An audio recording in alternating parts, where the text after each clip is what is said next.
naman ng excuses, ilabas na ang mga salin. Mga dahilan ng Malacanang sa paglalabas ng Statements of Assets, Liabilities and Net Worth o SALN dapat tigilan na ayon sa Makabayan Blog. Chinese fishing vessel na pinaghihinalaang iligal na nangingisda sa West Philippine Sea na itaboy ng mga kawani ng Philippine Navy. Definitely before the next scheduled hearings, which were supposed to be around November 11 or 12, something. Independent Commission for Infrastructure may target date na para sa pagsisimula ng live streaming ng kanilang pagdinig. Kung ano po ang kakailanganing tulong ng Ombudsman sa mga law enforcement agencies to get the, let's say, data or facts or reports, yun naman po ay ipagkakaloob. Pero para po ipagpaalam pa sa Pangulo ang gagawin ng Ombudsman, hindi po saklaw ng Pangulo ang anumang aksyon na gagawin po ng Ombudsman. Palasyo dumistansya sa plano ng Ombudsman sa war on drugs noong panahon ni dating Pangulong Rodrigo Duterte. Itong initial review nyo, kung wala naman kayo na-detect na totoong repeated, meaning in good faith, no? These are all continuation, then we can give you until Friday to complete. Thank you. Kasi by Wednesday mag-uumpisa na yung aming technical working group. So we'll schedule lang DPWH towards the end para mabigyan namin kayo ng time. So these are all the supporting documents that we have furnished. The balance, hindi ho natapos pero may deadline po tayong binigay. So we are requesting in the letter for time if we can have more time. But of course, we leave this up to the committee. Kung sabihin niyo po, Mr. Chairman, na hanggang kahapon na lang, then please feel free to remove the other projects. Department of Public Works and Highways binigyan ng ultimatum ng Senado para beripikahin ang red flags ng kanilang proposed 2026 budget. Shipping companies na nag-ooperate sa Batangas Port, dinilinan ng Department of Transportation na tiyaking hindi magkakaproblema ang mga pasahero.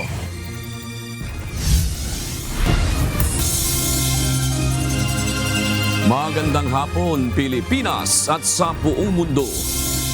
Tayo po ay sabayang napapakinggan sa Radyo La Verdad 1350 ang UNTV Radio. Una sa ating mga balita. Plano ni Ombudsman Crispin Remulla na buhayin ang investigasyon sa War on Drugs campaign ni dating Pangulong Rodrigo Duterte. Handa naman ang Malacanang na makipagtulungan dito kung kailangan. Sa kabila nito, nanindigan ng palasyo na wala itong kinalaman sa naturang plano ng Ombudsman. Ito ang balita ni Nel Maribuhok. Ang Ombudsman po kasi ay isang independent body, constitutional body. So wala pong, hindi po kailangan nilang mag-report sa Pangulo kung ano po ang gagawin nilang mga aksyon. Dumistansya ang Malacanang sa plano ni Ombudsman Crispin Remulla na muling imbestigahan ang kampanya ng nagdaang administrasyon ni dating Pangulong Rodrigo Duterte laban sa iligal na droga. Ayon kay Palace Press Officer Undersecretary Claire Castro, isang constitutional body ang Office of the Ombudsman at hindi kailangan ng approval ng Pangulo sa kanilang gagawing aksyon. Handa naman ang Malacanang na makipagtulungan sa Ombudsman sakaling kailanganin ang tulong ng mga ahensya ng pamahalaan kung matuloy ang kanilang planong reinvestigation sa war on drugs ng nakaraang Duterte administration. Kung ano po ang kakailanganing tulong ng Ombudsman sa mga law enforcement agencies to get the, let's say, data or facts or reports, yun naman po ay ipagkakaloob. Pero para po ipagpaalam pa sa Pangulo ang gagawin ng Ombudsman, hindi po saklaw ng Pangulo ang anumang aksyon na gagawin po ng Ombudsman. Samantala, iginiit ng palasyo ang pagiging independent ng International Criminal Court o ICC. Ayon kay Yusek Castro, hindi maaapektuhan ng political statements ni Pangulong Marcos ang desisyon ng ICC. Ito ang naging tugon ni Yusek Castro nang hinga ng komentaryo tungkol sa isa sa mga argumento na inilahad ng defense team ni dating Pangulong Duterte sa kanilang pagkwestiyon sa jurisdiction ng ICC Pre-Trial Chamber. Sa naturang argumento, binanggit ng kampo ni Duterte ang naunang pahayag ni Pangulong Marcos kung saan sinabi nito na hindi makikipagtulungan ang kanyang administrasyon sa investigasyon hinggil sa madugong kampanya kontra iligal na droga. So, kung yan po ay kanilang gagamitin, depende na po ito sa ICC kung paano po nila itong i-evaluate. But sa aking pagkakaalam ay hindi po sila sumusunod or hindi po sila nai-influence ng anumang political statements. Samantala, wala pang naglalabas ng reaksyon mula sa kampo ng dating Pangulo. Nel Maribuhok, UNTV News and Rescue, Diyos ang aming sandigan, serbisyo publiko ang aming pinahalagahan. Handa umano si Pangulong Ferdinand Marcos Jr. na isapubliko ang kanyang Statement of Assets, Liabilities and Net Worth o SALN sa proper authority. Ngunit para sa Makabayan Block Solons, dapat tigilan na ng Malacanang ang pagtatakda ng maraming kondisyon sa paglalabas nito. Ito ang balita ni Rosa Licos. Tama ng excuses, ilabas na ang mga SALN. Palusot ang turing ng Makabayan lawmakers sa pahayag ng Malacanang na handang ilabas ni na Pangulong Ferdinand Marcos Jr. at gabinete nito ang kanilang Statements of Assets, Liabilities and Net Worth o SALN sa kinauukulang otoridad. Ito ang pananaw ng Makabayan Block Solons kasunod ng paglilinaw ni Palace Press Officer Undersecretary Claire Castro kasunod ng pahayag ng Executive Secretary Lucas Bersamin na hindi naman ipagkakait ang access sa SALN ng mga miyembro ng gabinete ni PBBM. Subalit dapat may request at control sa access para mapangalagaan ng mga Malacanang official laban sa posibleng panganib sa seguridad. Unang-una nagsalita na po ang Pangulo at siya po ay handa naman pong ibigay at ipakita ang kanyang SALN sa proper authority at meron naman po na tayong rules or procedure na inilahad ang Ombudsman at sinabi din naman po dito na lahat ng request for SALN ay pagbibigyan pero may mga certain guidelines po na ibinigay ang Ombudsman. So, ang ehekutibo po ay tutugon dito. Ayon sa koalisyon ng mga mambabatas mula sa mga progresibong grupo, itigil na ng palasyo ang paggawa ng mga dahilan. Basta ang SALN, wala nang marami pang cheche-bureche, sumunod sa konstitusyon at batas. Yun ang intensyon, no? Na dapat available sa lahat ang SALN. Dahil ito ang pinaka magiging basis para malaman kung ang lifestyle mo ba ay katumbas ng iyong kinikita o hindi. Sa panahon na nananawagan talaga yung mga kababayan natin ng transparency at paglaban sa korupsyon, inaasahan natin no, na talagang yung taong bayan hindi papayag sa mga pag-atras at mga palusot na to. Naniniwala naman si House Senior Deputy Minority Leader at Caloocan 2nd District Representative Edgar Erice na kung gustong makaambag sa reforma kontra katiwalian, dapat ilabas ang SALN at walang exemptions. Kung talagang nais namin na makapag-contribute sa pagbabago, ilabas namin lahat. Wala nang dapat sinisino, wala nang mga kondisyon. Anyway, nandito naman kami sa public service. Kung may gumawa ng kalokohan sa amin, siguro mas may kapangyarihan naman kami na ipakipaglaban yung karapatan namin. Samantala, naglabas naman ng isang open letter para kay PBBM ang ilang trade unions at business groups na nananawagan kay Pangulong pangunahan ang paglaban sa pinakamatinding corruption scandal sa kasaysayan ng bansa.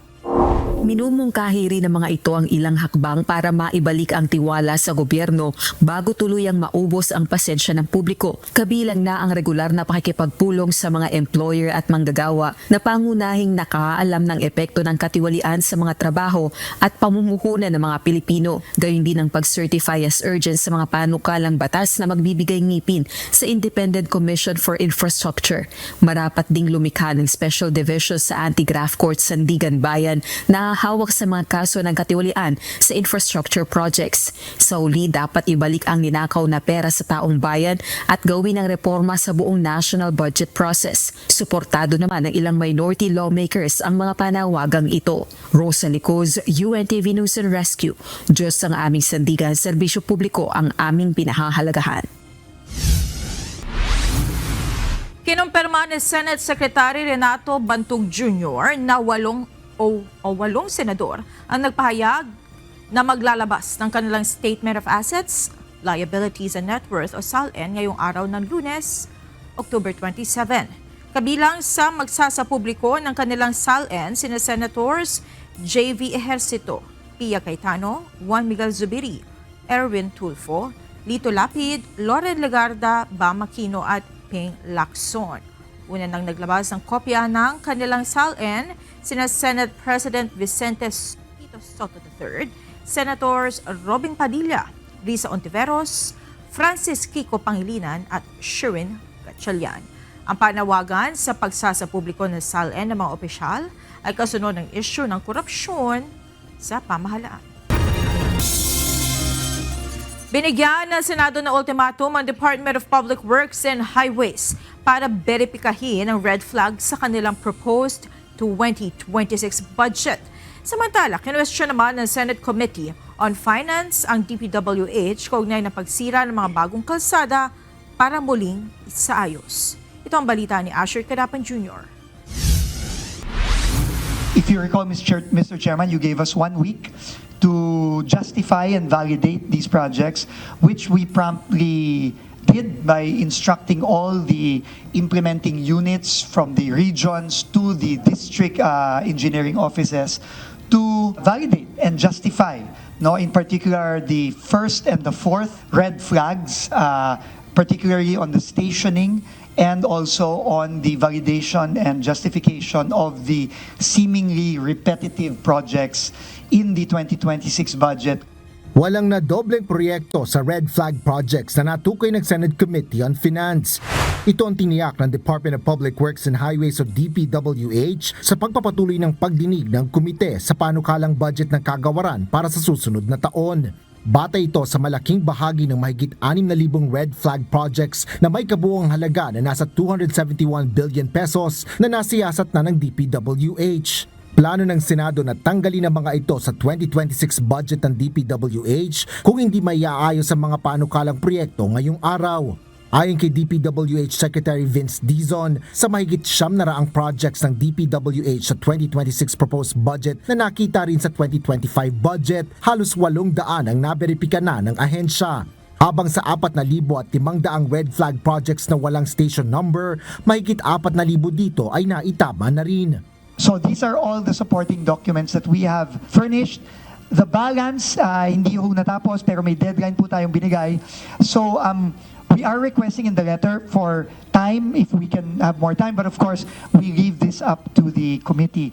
Kung sabihin niyo po, Mr. Chairman, na hanggang kahapon na lang, then please feel free to remove the other projects. Ayon naman kay Senador Sherwin Gatchalian, chairperson ng Committee on Finance, ilang lokal na opisyal ang nakipag-ugnayan sa kanilang komite. Nababahala umano ang ilan sa mga local official at nais nilang tanggalin ang red flag projects habang ang iba naman ay kinumpirma na lehitimo ang mga proyekto. Itong initial review nyo, kung wala naman kayo na-detect na totoong repeated, meaning in good faith, these are all continuation, then we can give you until Friday to complete. Thank you. Kasi by Wednesday mag-umpisa na yung aming technical working group. We'll schedule lang DPWH towards the end para mabigyan namin kayo ng time. Samantala, binatikos naman ni Senador Erwin Tulfo ang tila paulit-ulit na pagbabakbak ng mga maaayos na kalsada. Katatapos lang yan, ka-inaugurate lang. Next month, bubungkalin na naman. Pagkatapos, tirahin na naman, bungkal na naman. The same road, Mr. Chair, the same kalsada, the same munisipyo, pero paulit-ulit binubungkal, wala naman pong problema. Aminado naman si Secretary Dizon na matagal na ang mga reklamo kaugnay ng mga road reblocking o pagsasaayos ng mga nasirang kalsada. As for kung ito po bang mga nakitang mga repetitive entries na to is a result of the reblocking, hindi ko pa po masasabi ngayon, Mr. Chairman. Titignan po natin itong mga project na to kung ito ba talaga nasira dahil binakbak o sinira ulit na hindi naman kailangan. We will have to go deeper into that investigation. But for your information po, Senator, pinahinto na po namin as of October 7 ang lahat ng reblocking activities nationwide muna. Tiniyak naman ng kalihim na mananatili ang suspensyon ng mga road reblocking hanggat hindi nakapaglalabas ang DPWH ng malinaw na panuntunan na kasalukuyang binabalangkas para rito. Asher Kadapan Jr., UNTV News and Rescue. Diyos ang aming sandigan, serbisyo publiko ang aming pinahahalagahan. Handa na ang dalawa sa pinakamalaking sementeryo sa Metro Manila kaugnay sa inaasang dagsa ng mga tao ngayong undas sa Manila North Cemetery. Nakapaglagay na ng mga barrier na magsisilbing harang at gabay ng mga taong lalabas at papasok ng sementeryo. Kanina nagsagawa ng clearing operation sa loob ng sementeryo ang Manila Traffic and Parking Bureau sa mga tricycle na pumapasada sa loob ng libingan. Pininturahan na rin ang mga pampublikong palikuran maging ang mga pader sa paligid ng sementeryo. Ayon sa pamunuan ng Manila North at South Cemetery, mahigpit nilang ipinagbabawal ang pagdadala ng alak, sigarilyo, baril at kutsilyo. Hindi rin nila pinapayagan ang malakas na pagpapatugtog maging ang pagsusugal at pagdadala ng ipinagbabawal na gamot sa loob ng sementeryo. Ipinababatid din sa lahat na huling araw na kahapon ng paglilinis at pagpipintura sa mga puntod habang ang huling araw ng libing ay hanggang bukas na lamang October 28 at magtatagal hanggang November 3. Nagsisimula ng maghanda ang publiko para sa darating na long holiday. Kaya ang Philippine National Police pinatututukan na ang pagpapatrolya sa mga matataong lugar. Ito ang balita ni Lea Ilagan. Let us work together to ensure a peaceful, orderly, and solemn Undas 2025. Be visible, be courteous, and be ready to assist. Remember, our presence gives comfort and peace of mind to our people. Inaasahan na ang pagdagsa ng mga magbibiyahe pa uwi ng probinsya simula sa Miyerkules para sa nalalapit na undas. Bunsod nito, dinoble na ng Philippine National Police ang isinasagawang pagpapatrolya upang mapigilan ang mga mananamantala gaya ng akyat bahay gang ngayong holiday break. Ayon kay Acting Chief PNP, Police Lieutenant General Jose Melencio Nartates Jr., nakahanda na ang kanilang deployment plan. Inatasan din ito ang lahat ng police units sa bansa na paigtingin ang patrol operation sa mga residential area, lalo na sa mga komunidad na inaasahang walang tao tuwing holiday. Ang National Capital Region Police Office sinabing nakikipag-ugnayan na sa mga local government units at force multipliers para sa pagbabantay. Sa pakikipagtulungan ng ating mga force multipliers, nasa 2,600 kasi yung kasama natin na mga force multipliers, sila yung tutulong sa atin para magpatrolya dito sa mga barangay, kumbaga dito sa ating community para siguraduhin na yung ating mga tahanan na maiiwan ng ating mga kababayan habang sila naman ay umuwi ng probinsya is mababantayan. Kumbaga tuloy-tuloy yung gagawin nating pagroronda, yung ating mobile patrol at yung pag-iikot ng ating mga kapulisan. Pinayuhan din ng mga otoridad ang mga magbabakasyon na itago ang mga mamahaling gamit. Tiyaking nakalak ang iiwang bahay at magkabit ng security alarm at CCTV camera. Maaari din aniyang magbilin sa pinagkakatiwalaang kapitbahay kapag aalis. Iwasan din anila ang pagpo-post ng at the moment upang hindi malaman ng mga nag-aabang sa social media na walang tao sa kanilang tahanan. Sabi nga po na huwag po nating i-post yung real-time location natin or family activities para habang wala po tayo sa ating mga bahay. Makipag-ugnayan din po tayo sa pinakamalapit na himpilan ng pulisya. Kung meron po mga tayong kahina-hinalang tao o pangyayari, i-dial lamang po natin yung 911 para sa agarang police assistance. Nasa mahigit sa 8,500 na mga pulis ang idideploy ng NCRPO para magbantay sa 140 sementeryo at kolumbarium sa Metro Manila sa inaasahang pagdating ng maraming tao. Nasa 277 na police assistance desk naman ang nakastandby sa mga transport terminal, mall at places of convergence. Bagamat walang namomonitor na banta ang NCRPO para sa undas, itataas nila ang kanilang buong puwersa sa full alert status simula sa October 31. Sa ngayon po, wala naman po tayong namomonitor na banta or threat dito sa atin sa NCR, pero patuloy po yung ginagawa natin na pakikipag-ugnayan sa ating sa ibang ahensya para po siguraduhin na maaga po nating masusolusyonan kung meron man po mga problema na lumabas based po dito sa ating pagmomonitor. Nauna nang sinabi ng PNP na nasa 70,000 tauhan ng law enforcement group ang magbabantay para sa undas. Sa nasabing bilang, mahigit sa 30,000 ang mula sa PNP. Katuwang din ng PNP ang nasa mahigit 11,000 iba pang uniformed personnel mula sa Armed Forces of the Philippines, Bureau of Fire Protection at Philippine Coast Guard.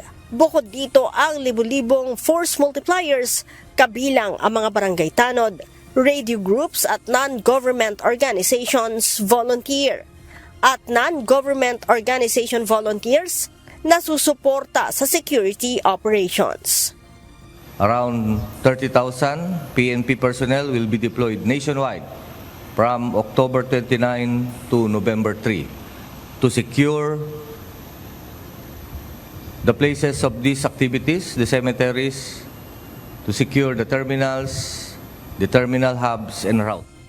Leia Ilagan, UNTV, News and Rescue.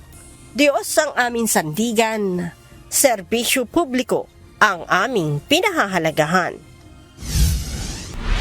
Nagpaalala ang Metropolitan Manila Development Authority o MMDA hinggil sa pagpapanatili ng kalinisan sa mga sementeryo ngayong undas. Kaugnay nito, pinapayuhan ang mga magpupunta sa mga sementeryo na magdala ng sariling basurahan o trash bag upang paglagyan ng kanilang mga kalat. Mainam din na magdala ng eco bag o reusable containers para mabawasan ang basura. Mas makabuti rin na magdala ng sariling gamit panglinis gaya ng walis at alkohol. Para naman makaiwas sa sakit, magbaon ng sariling pagkain o inumin. Magdala ng payong o kapote sakaling maulan, gayon din ang paggamit ng mosquito o insect repellent. Magbaon ng flashlight o power bank at huwag ding kalimutan na magdala ng ID card lalo na sa mga bata para sa identification. Mainam rin kung mayroong sariling upuan o banig, portable electric fan at pamalit na damit kung kinakailangan. Paalala ng MMDA, panatilihin ang disiplina para sa kayusan at gawin ang ibayong pag-iingat upang makaiwas sa posibleng hawaan ng sakit, lalo't inaasahan ng dagsa ng mga tao sa mga sementeryo.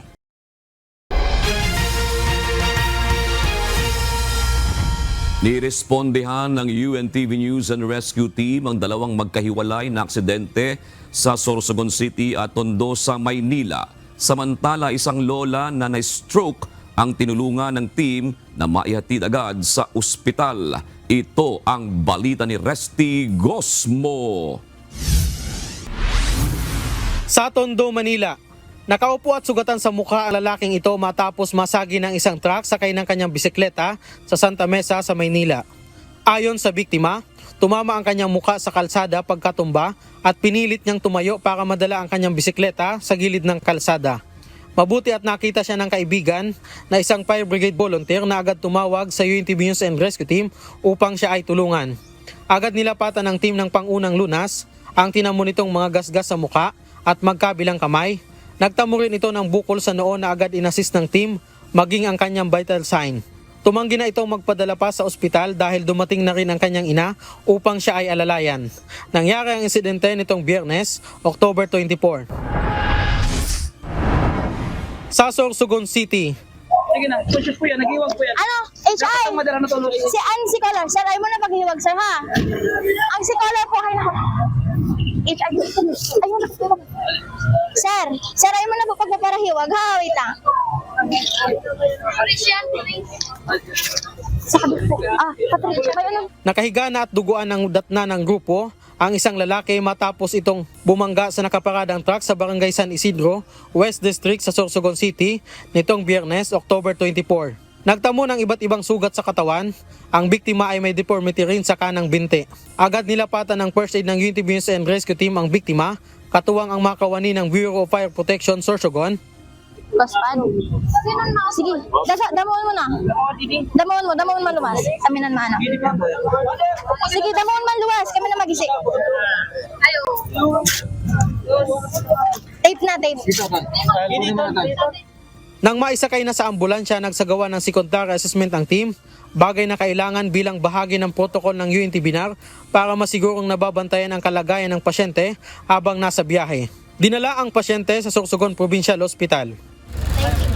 Oxygen. Oxygen pa kami sa oxygen. Hindi na po kami mga sakay. Oxygen. Family po. Family.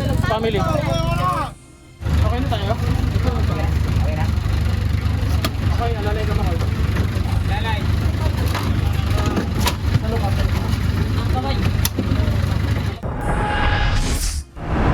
Sa Sorsogon City pa rin.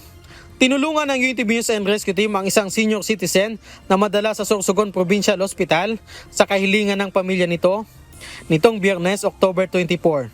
Nais ng pamilya na maalalayan ang kanilang ina na isang stroke patient upang maipakonsulta sa doktor. Hindi na iniwan ng team ang pasyente habang matapos ang check-up at therapy nito. Patuloy ang pagmonitor ng mga responder sa vital sign ng pasyente sa kabuuan ng proseso. Matapos ang lahat ay inihatid na rin ng team ang pasyente pabalik sa kanilang bahay.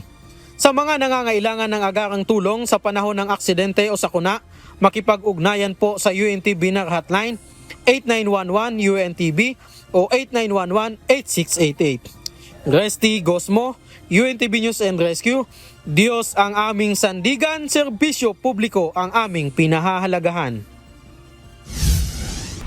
Makakauwi na sa bansa ang nasa mahigit 200 overseas Filipino workers o OFW na mga biktima ng scam hub sa Myanmar. Ayon sa Department of Migrant Workers, sa kasalukuyan ay wala pang tiyak na petsa kung kailan ang eksaktong pagpapauwi sa mga ito.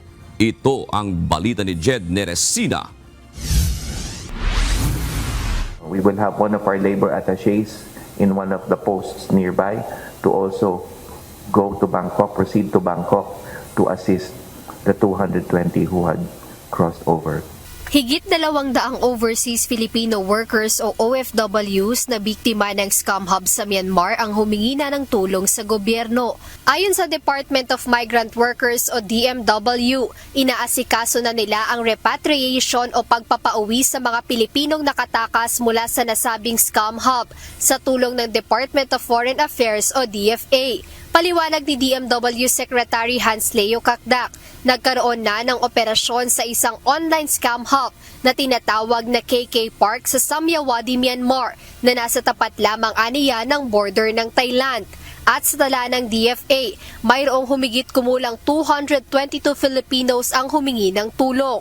Ilan sa kanila ay naitawid na sa Bangkok, Thailand, kung saan may pinakamalapit na embahada ang Pilipinas. Tiniyak din ng kalihim na buong puwersa ang kanilang ginagawa ngayong koordinasyon sa embahada sa Bangkok upang mapauwi sa lalong madaling panahon ang mga OFW.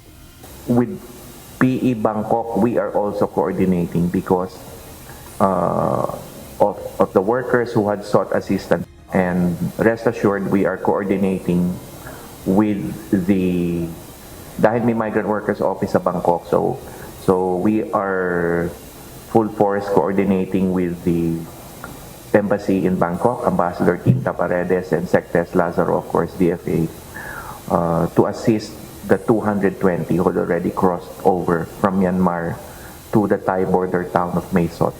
Dagdag ni Secretary Kakdak, ang Philippine Embassy Bangkok ay nakikipagtulungan na rin sa Thai authorities para iproseso ang dokumentasyon ng mga nasabing individual. Ayon sa DMW, marami sa kanila ang nawala ng pasaporte, kaya tinutulungan ang mga ito sa kanilang travel documents. So now, PE Bangkok is cooperating with the Thai authorities to process the so far 220, and we need to we're thankful to the Thai authorities and of course to the Myanmarese authorities, but on the Thai side, to the Thai authorities in terms of processing yung kanilang documentation. Many of them have left their passports, so tinutulungan din sila ng PE Bangkok sa travel documentation nila. Sa ngayon ay hindi pa masabi ng kalihim kung kailan ang eksaktong petsa na makakauwi ng bansa ang mga nabanggit na OFWs. Ngunit binanggit ni Secretary Kakdak na posible pang madagdagan ang bilang ng mga OFW na babalik sa Pilipinas na nabiktima ng scam hub sa Myanmar. Bukod sa Myanmar, inaasahan na ng DMW na mayroon pang ibang Pilipino sa scam hub sa iba pang bahagi ng Asya. Ayon sa kalihim, patuloy ang koordinasyon ng DMW at DFA sa iba't ibang host countries kung saan naroon ang mga biktimang OFW at matiyak ang ligtas nilang pag-uwi. Both the DMW and DFA are still in the process of finding out if there are more Filipinos working in the scam hubs, at least in Cambodia. So, yes, the short answer is yes, meron. Jed Neresina, UNTV News and Rescue. Diyos ang aming sandigan, serbisyo publiko ang aming pinahahalagahan. Narito naman ang mga balita sa iba't ibang panig ng mundo. Ihahatid ng ating global correspondent na si Marvy Delfin mula sa Perth, Australia.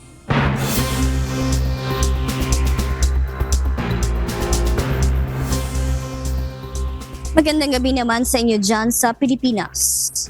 Pinayagan ng Israel ang mga team mula Egypt at International Committee of the Red Cross o ICRC na magsagawa ng paghahanap sa mga labi ng mga Israeli hostage sa loob ng Gaza. Ayon sa mga opisyal, papayagan ang mga grupo na magsagawa ng operasyon lampas sa Yellow Line o hangganan ng lugar na kontrolado ng Israel Defense Forces. Bahagi ito ng unang yugto ng ceasefire deal na pinangasiwaan ng Estados Unidos kung saan 15 sa 28 bangkay ng mga hostage ang naibalik na ng Hamas. Samantala, nanawagan si US President Donald Trump sa Hamas na agad ibalik ang natitirang mga labi kung hindi ay posible itong maharap sa aksyon mula sa mga bansang kasali sa kasunduan. Muli nang binuksan ang direct flight sa pagitan ng China at India na inaasahang magpapalago sa ekonomiya at ugnayan ng dalawang bansa. Lumapag sa Guangzhou ang unang Indigo flight mula Kolkata nitong Lunes, lula ng humigit kumulang 180 mga pasahero. Itinigil ang mga flight noong 2020 dulot ng pandemya at geopolitical tension ng India at China kasunod ng away sa Himalayan border. Gayunman, unti-unti nang bumubuti ang ugnayan ng dalawang bansa matapos ang kasunduan sa border patrols noong nakaraang taon, kaya nagtuloy-tuloy na ang negosasyon para sa pagbabalik ng biyahe. Ayon sa Indian government, ang pagbabalik ng mga flight ay magpapalakas ng people-to-people contact at tutulong sa unti-unting normalisasyon ng diplomatic relation ng India at China. Nagkasundo ang Estados Unidos at China sa isang framework ng potensyal na trade deal na tatalakayin sa pagpupulong ni Pangulong Donald Trump at Chinese President Xi Jinping sa South Korea sa Huwebes. Ito ang balita ni Pong Mercado. Following day, as you know, we meet President Xi of China. It's quite a period. Nakatakdang magkita si US President Donald Trump at Chinese President Xi Jinping upang talakayin ang mga usaping pangkalakalan at ang patungkol sa trade deal framework na naglalayong iwasan ng bagong 100% taripa sa mga produktong gawa ng China. Ngunit bago ang pagkikita, una nang nagkasundo ang dalawang bansa sa isang framework ng potensyal na trade deal. Inihayag ni Treasury Secretary Scott Bessent na kabilang sa nasabing kasunduan ang pag-antala ng mga kontrol ng China sa export ng rare earth minerals at ang pag-resume ng malakihang pagbili ng soybean mula sa mga magsasaka ng Amerika. Ayon kay Bessent, kasama rin sa napagkasunduan ang isang final deal para sa operasyon ng TikTok sa US na formal na tatalakayin ni Trump at Xi sa kanilang pagpupulong. Layunin ng nasabing kasunduan na iwasan ang lalo pang pag-init ng trade war sa pagitan ng dalawang pinakamalaking ekonomiya sa mundo. I think we're going to have a good deal with China, and they want to make a deal, and we want to make a deal. Sa mga nakalipas na buwan, paulit-ulit na binantaan ni President Trump ang China ng mataas na taripa dahil sa paghigpit nito sa export ng rare earth minerals na ginagamit sa mga electronics at defense technology. Ngunit ngayon, positibo ang US President na makakabuo siya ng magandang kasunduan kasama si Xi. Samantala, kumpirmado na rin ang mga bagong trade deal ng US sa Malaysia at Cambodia habang nagkaroon naman ng mga framework agreements sa Thailand at Vietnam. Sinabi ni Bessent na ang mga kasunduang ito ay bahagi ng mas malawak na layunin ni Trump na palakasin ang economic relations ng Amerika sa Asia kasabay ng pagpapalakas ng produksyon sa loob ng bansa. Pong Mercado, UNTV News and Rescue, Winnipeg. Diyos ang aming sandigan, serbisyo publiko ang aming pinahahalagahan. Nagpahayag ng pakikiramay ang mga lider ng iba't ibang bansa sa pagpanaw ng dating reyna ng Thailand na si Queen Sirikit sa edad na 93. Sa ASEAN Summit, personal na nagpaabot ng condolences si US President Donald Trump kay Prime Minister Anutin Chanvirakul at inalala ang reyna bilang sagisag ng kapayapaan at pagmamahal sa bayan. Nagpaabot din ng pakikiramay sina Prime Minister Narendra Modi ng India, King Jigme Khesar ng Bhutan at Prime Minister Sanae Takaichi ng Japan na pawang pinuri ang malasakit at dedikasyon ng Queen Mother sa kapakanan ng mamamayan ng Thailand. Maging ang mga embahada ng Estados Unidos, China at United Nations sa Bangkok ay nagbigay pugay sa yumaong reyna bilang ina ng bansa na nagtaguyod ng kultura, kalikasan at kababaihan. At yan ang mga balita mula sa iba't ibang panig ng mundo. Mula dito sa Perth, Australia, ako si Marvi Delfin. Magandang gabi. Nagsimula na ngayong araw ang Asia-Pacific Economic Cooperation o APEC Summit sa South Korea na dadaluhan ng mga lider at negosyante mula sa 21 bansa mula sa Asia-Pacific region. Sa tema Building a Sustainable Tomorrow, Connect, Innovate, Prosper, nakatakdang pag-usapan ang pagpapalakas ng ekonomiya, inobasyon at papel ng kultura sa rehiyon. Ilang bahagi ng programa, magbibigay ng keynote speech ang K-pop star ng grupong BTS na si RM sa Miyerkules tungkol sa soft power ng K-culture. Layunin ng summit na paigtingin ang kooperasyon at koneksyon sa pagitan ng mga bansang kasapi ng APEC. May target ng petsa ang Independent Commission for Infrastructure kung kailan masisimula ng live streaming ng kanilang mga hearing. Kaya naman puspusan na ang pagbalangkas ng ICI ng guidelines para rito. Ito ang balita ni Jed Neresina. The target is to finish the routes first. So once we've done that, then we will be ready for any live streaming if in accordance with the rules. Minamadali na ng Independent Commission for Infrastructure o ICI ang panuntunan para sa live streaming ng kanilang mga pagdinig. Ayon kay ICI Executive Director Attorney Brian Keith Hosaka, kasama sa napag-usapan sa pagpupulong ng komisyon ngayong araw ang pagbabalangkas o pagbuo ng rules of procedure para rito. Target sana nilang masimulan na ang pagsasapubliko ng mga hearing sa ikalawang linggo ng Nobyembre. Well, I cannot surmise, but that will be part of the rules of procedure. Maaring may mga ganyan na iba-ibang klaseng live streaming. You have the live streaming which is similar to the Senate, and then you have live streaming similar to the oral arguments of the Supreme Court. Gayunpaman, binigyang diin ng opisyal na ang pagpapatupad ng live streaming ay kailangang maging balanse. Kailangan aniyang isaalang-alang ng ICI ang panawagang transparency ng publiko at mapigilan ang tinatawag nilang political grandstanding at trial by publicity. We will all take these into consideration. We want to be sure that whatever rules of procedure that would be approved by the Commission would be a balance of everything. Balance of the people to right of information, the same time respecting the rights of individuals. Dagdag ni Attorney Hosaka, mahalaga rin na matiyak na hindi maapektuhan ang integridad ng investigasyon at ang pagkalap ng ebidensya mula sa mga resource person.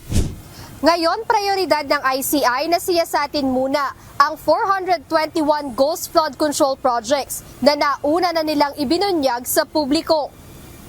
Tiniyak ni Attorney Hosaka na kanilang aaksyonan ang iba pang reports na kanilang natatanggap sa sandaling makumpleto na ang kanilang staffing pattern at magkaroon na ng full capacity ang komisyon. Jed Neresina, UNTV News and Rescue. Diyos ang aming sandigan, serbisyo publiko ang aming pinahahalagahan. Nasa 2 milyong pasahero ang inaasahang gagamit ng Batangas Port ngayong long holiday. Kaya inatasan ni Transportation Act ni Secretary Giovanni Lopez ang lahat ng shipping lines na tiyakin na maayos ang kanilang proseso upang maiwasan ang matagal na paghihintay ng mga biyahero. Ito ang balita ni Benedict Samson. May online tayo, no? Reservation sa online ticketing, no? Meron. So mas madaming gumagamit ng online ticketing. Sa ngayon po, sir, ay kakaunti pa lang po. Kakaunti. Pero hindi naman naka-down ang system natin. Hindi lang. Make sure na wag natin, kasi I receive reports sa minsan kapag peak season, dina-down natin. Ipagbabawal ko na po yun, Dapat bukas ang online ticketing system. Ito ang mahigpit na bilin ni Transportation Acting Secretary Giovanni Lopez sa mga shipping company sa Batangas Port. Kanina, ininspeksyon ng DOTR official ang Batangas Port kung saan sinabi nito na dahil sa inaasahang dagsa ng mga pasahero ngayong undas ay dapat tiyaking gumagana ng maayos ang mga online ticketing system sa pantalan. Ito po ang parati nating pinapaalala sa kanila na dapat implement nila yung online ticketing. Tulad ng sabi natin Pangulo, online, no line. Tama po yun, mas mapapabilis. Ayon sa DOTR, malaking tulong ang pagkakaroon ng online ticketing system para maiwasan ang mahabang pila ng mga pasahero sa pantalan. Isa sa nasita kanina ni Acting Secretary Lopez ang isang ticketing booth na may nakapaskil the exact amount only. Bakit exact amount only ang Tanggalin niyo po yan. Kailangan po meron tayong panukli. Ayon sa Philippine Ports Authority, nasa 2.2 milyon na pasahero ang inaasahang dadagsa sa Batangas Port simula October 27 hanggang November 5, 2025. Mas marami ito kumpara sa bilang ng pasahero noong nakaraang taon na umabot lamang sa 1.9 milyon sa kaparehong panahon. Paalala naman ng DOTR at Philippine Ports Authority na huwag nang magdala ng anumang mga ipinagbabawal na bagay upang makaiwas sa abala ang mga pasahero. Benedict Samson, UNTV News and Rescue. Diyos ang aming sandigan, serbisyo publiko ang aming pinahahalagahan. Iniimbestigahan na ng National Privacy Commission o NPC ang umano'y data breach sa GCash matapos kumalat ang ulat na may nag-aalok na mga personal na impormasyon ng mga users sa dark web. Ayon sa NPC, pinadalhan na nila ng notice to explain ang operator ng G-Exchange Incorporated upang magpaliwanag hinggil sa insidente. Batay sa report, isang threat actor na gumagamit ng alias na Oversleep 8351 ang nag-aalok umano ng GCash account numbers, bank links at mga ID record ng mga user. Git ng GCash, walang anumang paglabag o data leak sa kanilang sistema. Sa kanilang paunang investigasyon, natuklasang hindi tugma sa aktual na data structure ng GCash ang umano'y kumalat na impormasyon at may mga entry na hindi totoo o kulang sa detalye. Patuloy ang koordinasyon ng GCash sa NPC, Bangko Sentral ng Pilipinas at Cybercrime Investigation and Coordinating Center o CICC upang masiguro ang kaligtasan ng kanilang mga user. Inihain na ng Makabayan lawmakers ang House Resolution number 415 para isulong na imbestigahan ng Kamara ang umano'y maanumalyang pamumuhunan ng Government Service Insurance System o GSIS. Anila, bunsod ng mga hakbang na ito ng GSIS na isa sa panganib ang GSIS Social Insurance Fund ng government employees at pensioners. Bago ito, ipinahayag ni GSIS President at General Manager Jose Arnulfo Wick Veloso na hindi solo ang desisyon sa GSIS investments at dumaan sa approval ng management o board. Board mismo ng GSIS ang nag-question. No? Ilang mga members and former members of the board ang naglabas nito. No? Ilang mga investments na ng PGM, si Vic Veloso, na nilabag kahit yung sariling internal rules ng GSIS, at dahil dito ay nalugi daw, may pagkalugi sa pondo. Dapat hindi itaya o isugal yung contributions ng mga members at matiyak na sang-ayon sa GSIS Act ay makapag-invest talaga doon sa mga kumpanya na may proven track record na matitiyak natin na lalago talaga ang mga contributions para sa benefits ng mga members. Patuloy ang pagkasagawa ng search and rescue operations sa dalawang nawawala matapos ang nangyaring road mishap sa Mountain Province kaninang umaga. 3 sa 5 biktima ang natagpuang wala ng buhay. Ito ang balita ni Grace Dr. Lero live.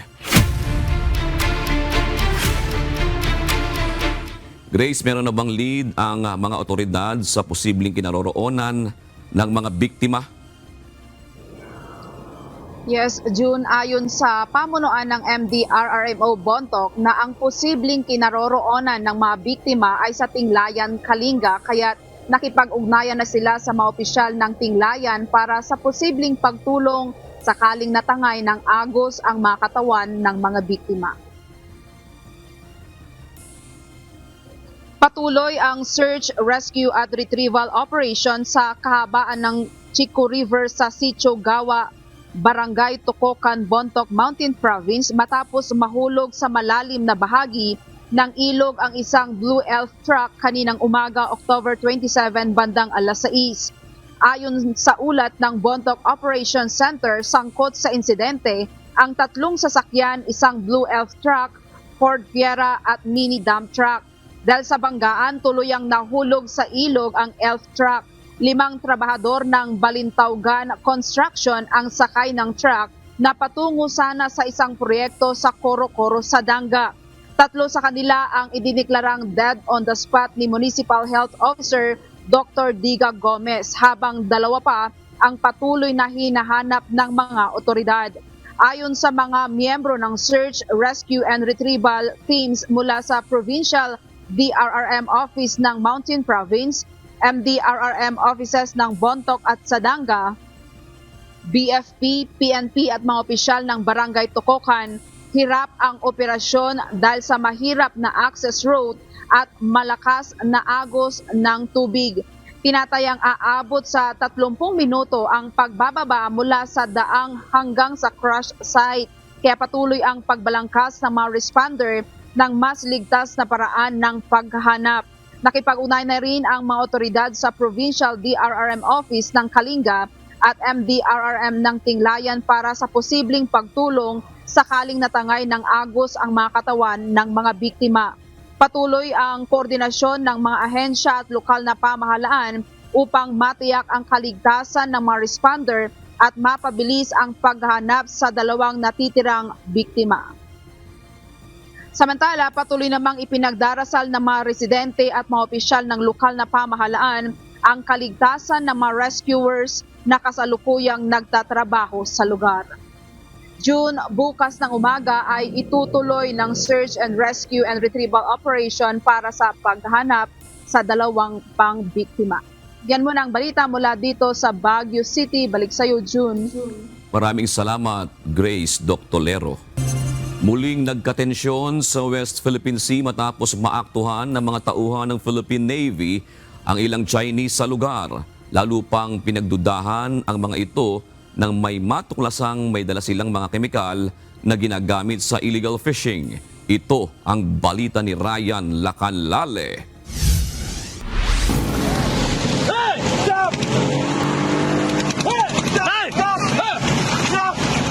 Naaktuhan ng mga tauhan ng Philippine Navy na nakaestasyon sa BRP Sierra Madre ang mga mangingisdang Chinese na ito na iligal na nangingisda sa loob ng Ayungin Shoal. Nang lapitan ng mga sundalo upang sitahin, agad pinatakbo ng mga Chinese ang kanilang bangka at nagmamadaling umalis. Hinabol ito at nadikitan ng naka-rubber boat na mga Navy personnel, ngunit sa halip na huminto, lalo pang binilisan ng mga Chinese ang pagpapatakbo sa bangka. Nakipagbuno ang mga sundalo para pigilan ang bangka hanggang dumating ang isa pang rubber boat ng Philippine Navy at inipit ang bangka. Tumagal ng 4 na minuto ang habulan bago naagaw ng mga sundalo ang lalagyan ng gasolina at namatay ang makina ng bangka ng mga Chinese. Nangyari ito noong October 24 ng gabi sa loob mismo ng Ayungin Shoal malapit sa BRP Sierra Madre. Sa ginawang inspeksyon sa bangka, nakita ang 4 na bote na pinaghihinalaang cyanide na ginagamit ng mga mangingisdang Chinese. As per the guidance of Western Command, being implemented by Western Naval Command, all fishermen are to be accosted, to be checked if what they are doing is kung meron bang illegal. So ito nakitaan naman to na merong mga liquid na suspected to be cyanide. So na-confiscate ito, binugaw sa labas na shoal. And ang ginawa ng ating mga kasundaluhan sa BFP Sierra Madre, nila si rubber boats at inakos nila itong mga fishermen na ito. We were enforcing our sovereign rights within Ayungin Shoal. Sa isa pang video, makikitang hinatak ng rubber boat ng Philippine Navy ang bangka ng mga Chinese palabas ng bahura. Sabi ng Philippine Navy, hindi hinuli ang mga mangingisdang Chinese dahil makokompromiso ang seguridad ng mga tauhan sa BRP Sierra Madre kung huhulihin ang mga ito. Kailangan pa kasing maghintay ng ilang araw bago ihatid ang mga ito sa headquarters ng Western Command sa Palawan. On a normal day, they could have been arrested. But considering the circumstances na nasa BFP Sierra Madre, iaakyat mo sila doon, you will have to feed them and to house them. Makita nila ang loob ng Sierra Madre. Dadalhin pa sa Palawan ang hinihinalang cyanide at dadaan sa pagsusuri. Sabi ni Trinidad na target ng mga mangingisda ang mga mamahalin at di pangkaraniwang isda. Nakakatulog kasi ang mga ito kapag nakakaamoy ng cyanide. Pero ipinagbabawal sa batas ang paggamit ng kemikal na ito dahil nakakasira ito sa yamang dagat gaya ng mga corals. Hindi ito ang unang pagkakataong may mangingisdang Chinese na pumasok sa loob ng bahura. May namonitor na ring barko ng Chinese Coast Guard sa lugar nang mangyari ang insidente. Pero hindi naman nang himasok o nangialam ang mga ito. Samantala, patuloy na pinalalakas ng Philippine Navy ang kanilang kakayahan sa pagbabantay sa karagatan ng bansa. Sabi ng Philippine Fleet, ginagamit na nila sa pagbabantay gaya ng ISR o Intelligence, Surveillance and Reconnaissance Activities ang unmanned system o drones. Sa tulong ng makabagong drone systems, mas napapalakas ng Philippine Navy ang pagbabantay sa mga karagatang sakop ng ating bansa, lalo na sa West Philippine Sea. Ayon sa Philippine Navy, makakatulong ito hindi lamang sa pagbabantay sa ating teritoryo at karagatan, kundi maging sa humanitarian assistance and disaster response kapag may mga kalamidad. I would say there are we have systems, unmanned systems already in use in the armed forces, specifically in the Philippine Navy and with the Philippine Fleet. Yeah, we do. We are able to use it, both our indigenous drones and the drones that have been included in our modernization program. More on ISR, yes. Kanina binuksan ng 3 araw na Drone Warfare Summit na isinasagawa sa Subic, Zambales upang itampok ang iba't ibang drone systems. Ryan Lacanlale, UNTV News and Rescue. Diyos ang aming sandigan, serbisyo publiko ang aming pinahahalagahan. Kinumpirma na ng Malacanang ang appointment ni Angelito Lito Magno bilang officer in charge ng National Bureau of Investigation. Si Magno na isang veteran agent at abogado ay mula rin sa hanay ng mga tauhan ng NBI. Siya ay kilala sa kanyang kahusayan sa mga investigasyon at pamumuno sa pagpapatupad ng batas. Arestado ang isang police lieutenant colonel matapos umanong payagang makalabas ng kulungan ang isang person under police custody sa Caloocan City. Ang nasabing pulis ay hepe ng District Special Operations Unit o DSOU ng Northern Police District. Ayon kay National Capital Region Police Office spokesperson Police Major Hazel Asilo, Lumalabas sa investigasyon na habang nagsasagawa ng random accounting inspection ang Regional Intelligence Unit ng NCRPO sa DSOU Detention Facility noong October 25, natuklasang kulang ng isa ang mga detainee. Agad na tinawagan ng duty jail officer ang pulis at doon inamin nito na pinalabas niya ang isang preso para sa umunoy isang case build-up. Ang pinalabas na preso ay may kasong homicide.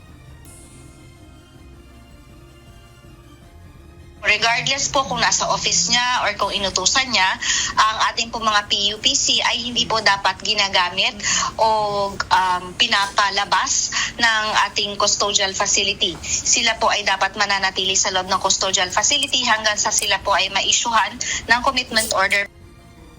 Ang Police Lieutenant Colonel ay naharap sa kasong paglabag sa Article 223 ng Revised Penal Code o conniving or consenting to evasion of service of sentence. Naibalik na sa kustodiya ng DSOU ang preso habang inalis naman sa pwesto ang pulis at isa sa ilalim sa inquest bilang bahagi ng criminal case at administrative proceedings.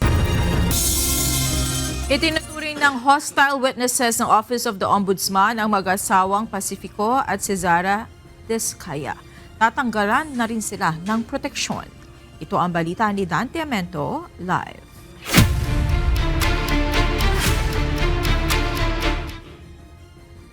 Dante, ilang beses na nagtungo ang mga Descaya sa DOJ.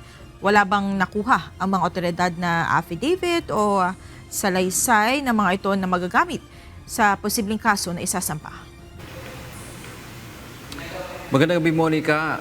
Ilang beses din na nagpunta itong mag-asawang Curly at Sara Descaya sa tanggapan ng Department of Justice at batay sa pahayag kanina ni Assistant Ombudsman Miko Clavano na dating tagapagsalita din ng DOJ, walang affidavit o sinumpaang salaysay na ibinigay itong mag-asawang Descaya sa kabila noong naunang pahayag ng kanilang abogado na magkakaroon anya ng tell-all o ibibigay ng mag-asawa yung lahat ng kanilang nalalaman kaugnay nga dito sa issue ng flood control projects.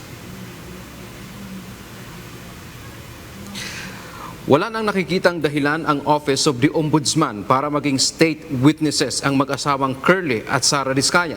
Ayon kay Assistant Ombudsman Miko Clavano, bunsod na rin ito ng pag-uugali at pahayag ng mag-asawa na hindi na sila makikipagtulungan sa pamahalaan sa investigasyon sa flood control projects. Sa pagharap kamakailan ng mga Descaya sa Independent Commission for Infrastructure o ICI, ay sinabi nilang hindi na sila makikipag-cooperate sa gobyerno. The Descayas, due to their uncooperative behavior now, there's absolutely no chance that they can even become state witnesses anymore. Dahil because of their statement that they are uncooperative, then they are deemed to be hostile witnesses.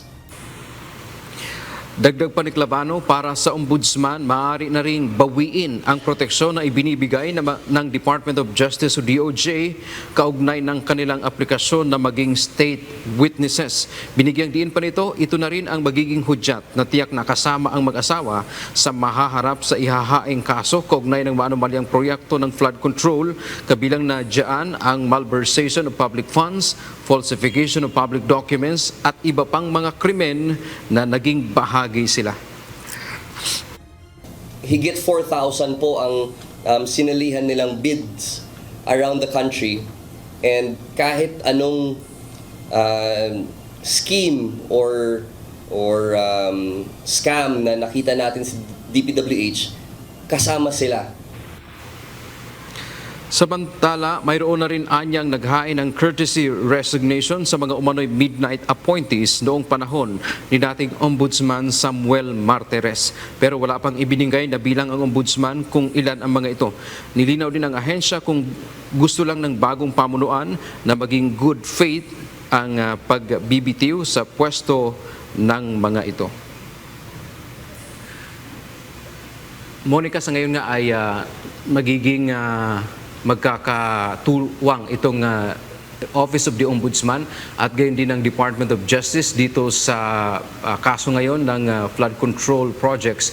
At matatandaan nating 5 doon sa una ng kaso na dito ay isinampa ng gobyerno ay ibinalik ngayon ng Office of the Ombudsman sa DOJ para ang DOJ na ang siyang magsasagawa ng preliminary investigation o pag-iimbestiga doon sa kaso kung saan tinitiyak ng DOJ naman ay mabibigyan ng kaukulang due process ang mga respondent na maaaring doon sa subject sa mga sinampahan ng reklamo ng kagawaran. Yan ang ating update mula dito sa Office of the Ombudsman. Balik sa iyo, Monica.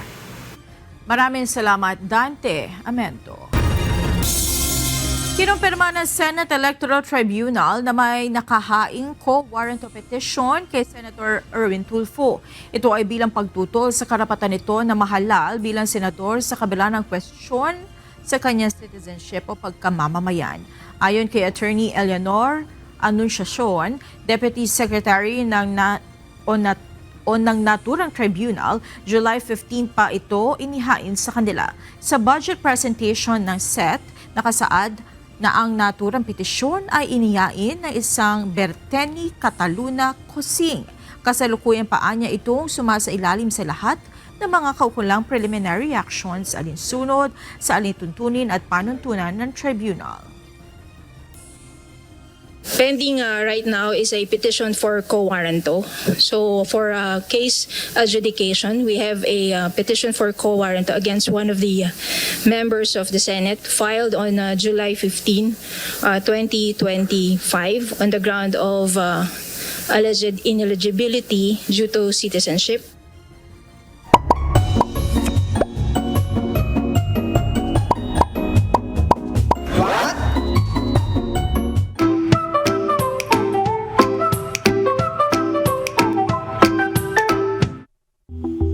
Alam niyo po ba, sa simpleng halik, pwedeng makapasok sa katawan ng isang baby ang isang virus na pwedeng magdulot ng isang matinding sakit sa baga, lalo na ngayong flu at RSV season.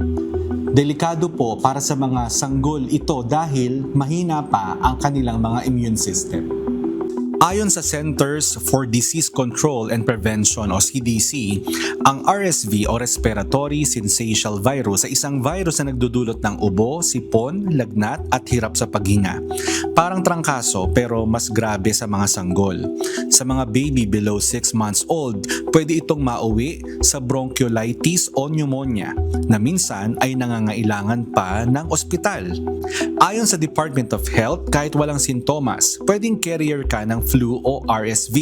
Kaya kapag hinagkan mo si baby, kahit sa pisngi lang, pwedeng lumipat ang virus sa kanila sa pamamagitan ng laway, hininga o droplets. At tandaan, ang baby hindi pa pwedeng magka-vaccine laban sa flu o RSV.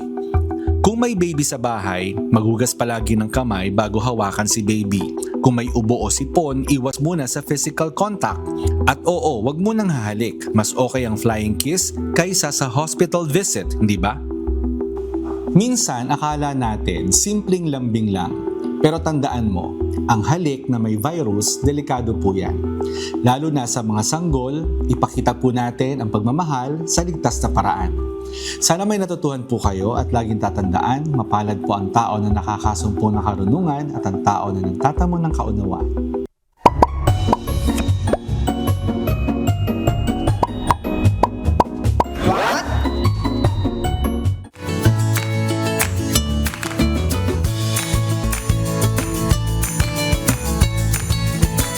Yan, Monica, official daw na nagtapos ang habagat.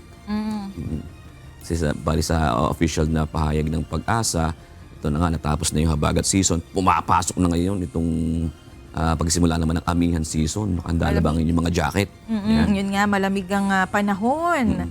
At palapit na ang rin kasi holiday season. Correct. Ano? At pero pagka ganyan naman, pag amihan season, base rin na rin sa mga nakikita natin, sa mga experiences natin, sa mga coverage natin, mas malalakas yung bagyo. Oo, kasi Nagagaling dito sa may eastern portion ng bansa. Pasipiko, di ba? Oo. Yan. Dapat nandito si Ray Pelaez, matanong na sana natin si Ray, no? Nakakamiss tuloy si Ray Pelaez pag gagantong mga pwedeng matanong no? Parang sinasabi natin parang mainit kasi mas mainit ang dagat Pasipiko sa mga ganung panahon. Kaya mas nakakabuo ng bagyo. Hindi ko lang kung tama no? Tanungin natin si Ray. Ipa-verify natin pag nandito siya. Natin si Ray. May kinalaman din ba ang amihan sa haba ng araw o haba ng gabi? Ay pag may mga ganun, ang tawag nun, solstice ba tawag nun? Ano ganun? Di ba may wish tayong ganun? Oo. Wish na pamagat. Parang kasing napapansin ko lang naman kapag mga bandang Burmans malamig, na, oo, bukod sa malamig, mahaba parang, ang gabi. Oo, parang ang bilis dumidilim ng, 'di ba? Ang bilis dumidilim ng langit. So may kinalaman din ba 'yun sa sa amihan? Yun si Jojo, tanongin natin, may asawa na si Jojo, gusto niya yung mahabang gabi. Tanungin natin yung pamilya, di ba? Yung ating mga experts sa susunod. Siguro si Mon, no, pwedeng gawin niyang what yan sa susunod kung may epekto ba ang amihan sa haba ng araw at haba ng gabi. Oo, yan. Sige. Yan, salamat po at shout out sa atin pong mga kausi na sina Rodrigo Formento, Emerson Kalingasan at Simi Surara. Gaya din kay Philip Bacosa, Virgilio Lingor at Oscar Arcilla. Samantala mga kasambahay, kung may mga istorya po kayong nais balikan sa Ito Ang Balita, pwede niyo po ito muling mapanood sa aming mga official social media account. Magtungo lamang po sa UNTV News and Rescue YouTube channel at i-click ang subscribe button. Gayon din sa aming Facebook, Instagram, X at TikTok accounts. Mapapanood nyo din po rito ang iba pang news programs ng UNTV, pati na iba pang video ng nag-iisang public service channel. Kaya subscribe, like, and share.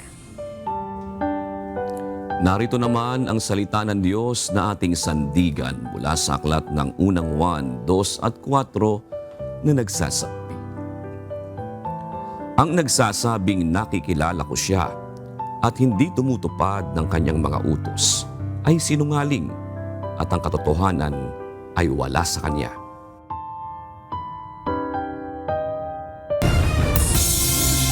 At yan ang naging kabuuan ng ating balitaan ngayong gabi. Aming inilahad ng buong katapatan kung paano nasaksihan. Kayo po'y makapagtitiwala na ang aming nakita at narinig ang aming ibinabalita. At dito po sa UNTV, Diyos ang aming sandigan, serbisyo publiko, ang aming pinahahalagahan. Magandang gabi po.